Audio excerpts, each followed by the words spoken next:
my first question. How are you feeling after your first win as a head coach? It feels good. It always feels good to win a college football game. It's hard to win a college football game. So the excitement and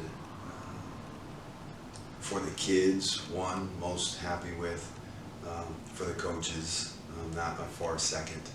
And then for the university, right? Like for this town being the fourth option. So to me, it's good for this university, it's good for the kids, it's good for this town. And we had a lot of people at the game, which is also awesome. We had over 1,000 people at the game, which doesn't usually happen. So I feel, very good about winning the game and all the hard work that the kids put in for that. So and then for me personally, you get the shout outs from former players and coaches you coached with and all those things. So it felt really good to me.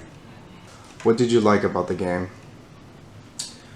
I thought one of the questions that I had going into the game was how we were going to deal with adversity, right? You can simulate adversity in practice and camp, but until you are face to face with said adversity, and we had it very early on, right? We turned the ball over in the first quarter with a fumble. We gave the ball to them, to Greenville, basically inside our 20-yard line.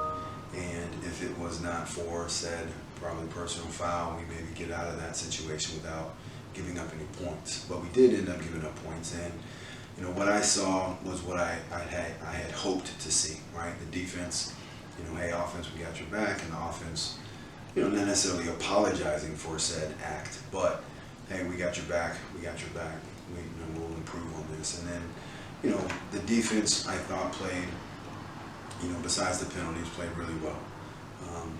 Anytime you hold someone under 300 yards total offense in a college football game, especially nowadays with the rules, you are playing some really good defense. So, 224 yards of total offense and only 69 yards of rushing. That's a really good day, especially for an option football team to hold them to 69 yards rushing. That was a really, really good day for the defense. And on offense, I saw toughness out of Aiden Lombardo, our quarterback, that I had not seen in camp. That was his first collegiate start on Saturday, and I thought he played, really well. Now, people will look at those statistics and say, oh, hey, it was only 9 of 21 for 200 plus yards, but him standing in there in the face of basically all-out blitzes and still delivering some strikes, that was, what I needed and what this team needed to see from Aiden as the quarterback and as the leader of this offense. So, the defense playing really well, and seeing Aiden, step up and play under some adverse conditions, that was really good. What do we still need to work on?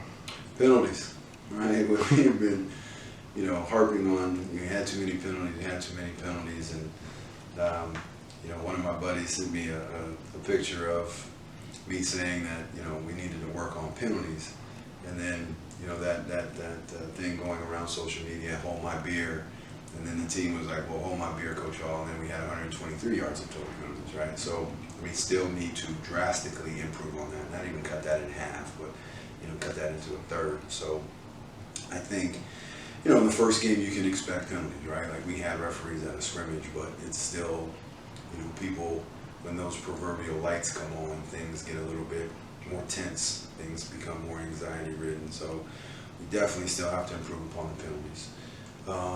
Pass protection, yes, we have to improve upon the pass protection on offense.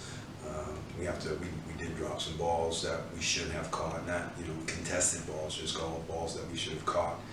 And then on defense, there were some, we have to improve upon tackling, period. I mean, this isn't 7-on-7. You have to block, you have to tackle, and pass protection was a problem on offense, and tackling was a problem on defense. So we do need to improve upon those two things. What could we expect more throughout the season? Well, I would like to expect we could run the ball at as high a clip as we did on Saturday. We played 3 different running backs between Devin Lewis Johnson, Matthew Salazar, and Ian Haggerty. Those 3 kids, showed glimpses of what each of them can bring to the table.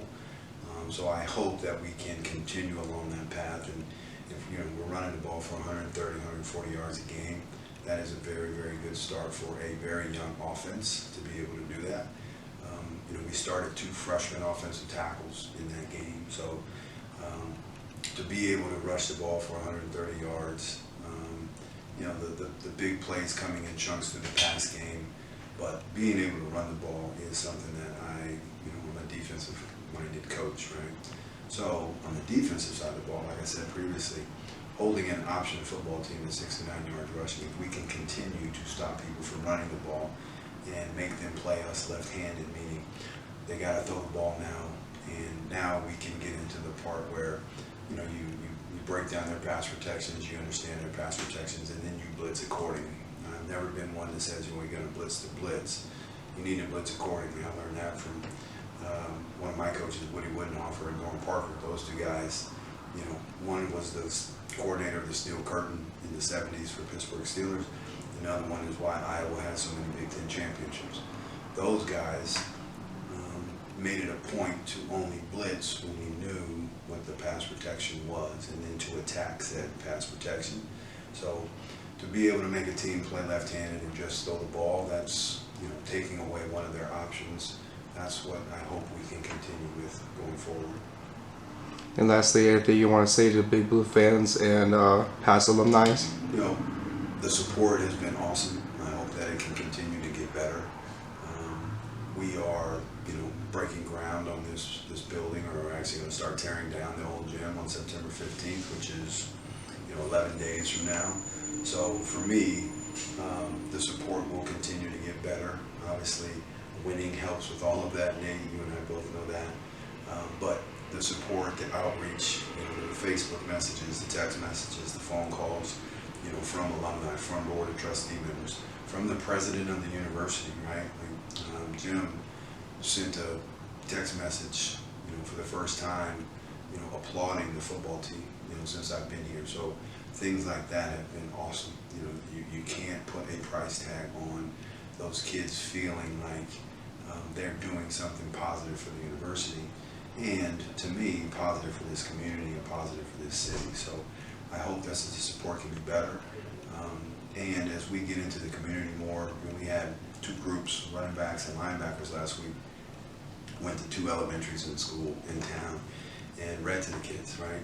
So as we get into the community and people start to recognize us and how important it is for us to be, and how important it is for me to be a part of this community, a positive part of this community, and for said community to embrace us, that's what I hope we can continue to go on. So thank you, Big Blue Nation, and that support is going to help these kids go and achieve some things that maybe some people aren't actually expecting from us this year. So thank you very much.